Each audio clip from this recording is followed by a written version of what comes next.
کہ پھر یہ ایسا دور ہوگا کہ ما اجلدہ ما اظرفہ ما عقلہ، کہ کسی شخص کے بارے میں جب یہ کہا جائے گا نا یہ تو بہت بڑا عقل مند ہے، یہ تو بہت بڑا ذہین فطین ہے، اس کی تو بڑی تحقیقات ہیں، اس کی تو بڑی کتابیں ہیں، اس کی تو بڑی سائنسی ریسرچ ہے، حضور نے فرمایا کہ وما فی قلبہ مثقال حبۃ من خردل من ایمان، کہ اس کے دل میں رائے کے ذرے کے برابر بھی ایمان نہیں ہوگا۔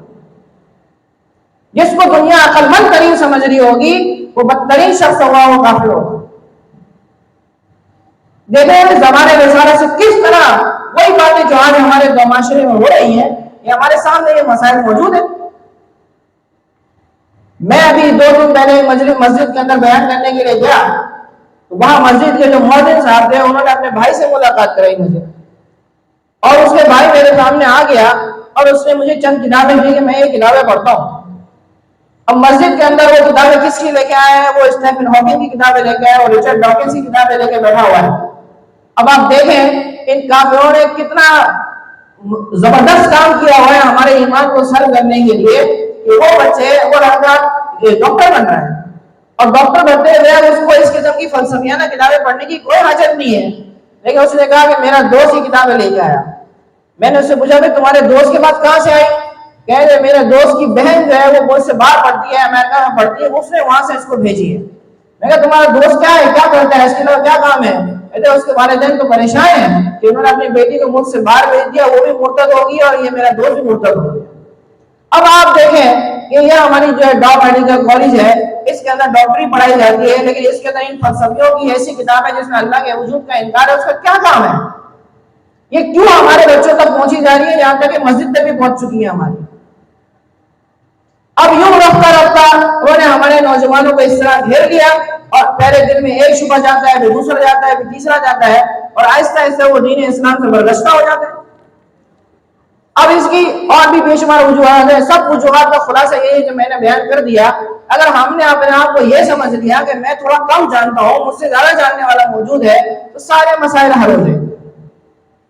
دوسرا ایک اہم وجہ یہ ہے کہ ہمارے نوجوان اب دین سے دور ہو رہے ہیں، دین بیزار ہو رہے ہیں۔ اس کی سب سے بڑی وجہ یہ ہے مقصدیت کا فقدان۔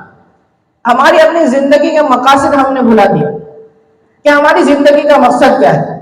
اب ماضی کے اندر جو ہے 1200 سال 1000 سال مسلمانوں نے دنیا پہ حکومت کی ہے، آپ دیکھ لیں وہاں پہ ایک مسلمان کی زندگی کا مقصد کیا تھا؟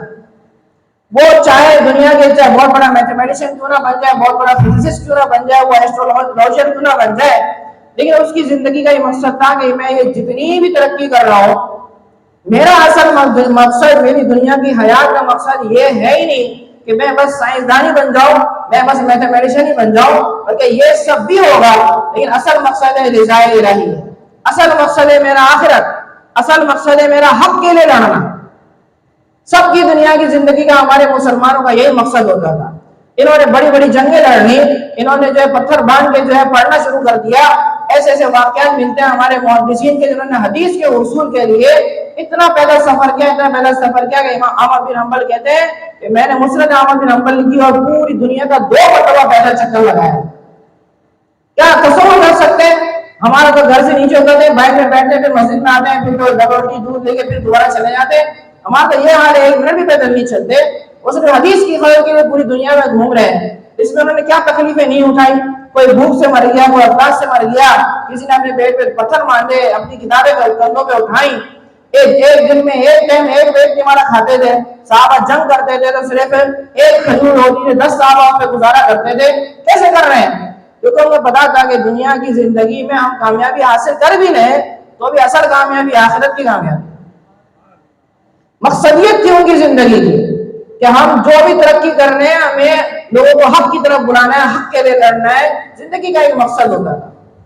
اسی بنا پر اگر وہ کسی بڑے مقام پہ بھی پہنچتے تھے لیکن ان کا سر عاجزی کے لیے جھکا ہوا ہوتا، وہ یہ کہتے تھے کہ میں بڑا جرنیل ہوں، میں نے آج دنیا فتح کر لی، لیکن اللہ کا آگے سر جھکاؤں گا، اصل تو وہی ہے، مالک وہی ہے، ہم تو صرف اس کے نائب بن کے دنیا میں رہتے ہیں، ہم صرف کیا ہے اس کی حق کی حفاظت کرنے کے لیے دنیا میں آئے۔ تو وہ مر بھی جاتے تو انہیں کوئی مسئلہ نہیں۔